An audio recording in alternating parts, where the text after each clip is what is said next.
అండి ఎంత తొందరగా వెయిట్ లాస్ అవుదాం అనుకుంటే అంతే తొందరగా మీ బాడీ రెసిస్ట్ చేసి మళ్ళీ వెయిట్ గెయిన్ అవుతారు.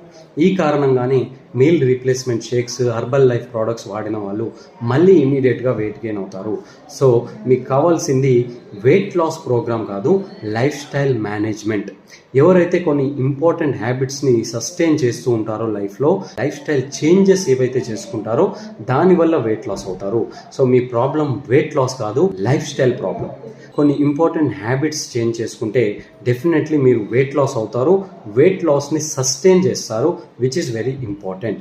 సో మీరు కాన్సన్ట్రేట్ చేయాల్సింది తొందరగా తినేయడం, ఇంటర్మిటెంట్ ఫాస్టింగ్, వాటర్ ఎక్కువగా తీసుకోవడం, వాకింగ్ చేయడము, వెయిట్ లిఫ్టింగ్ చేయడము, స్ట్రెంగ్త్ ట్రైనింగ్ ఎక్సర్సైజెస్ చేయడము, కొన్ని యోగాసనాలు నేర్చుకొని వాటికి స్టిక్ అని ఉండడము, ఇలాంటివి చేసి డైట్లో సలాడ్స్ బాగా తీసుకుంటే డైలీ వన్స్ ప్రోబయోటిక్స్ పైన కాన్సన్ట్రేట్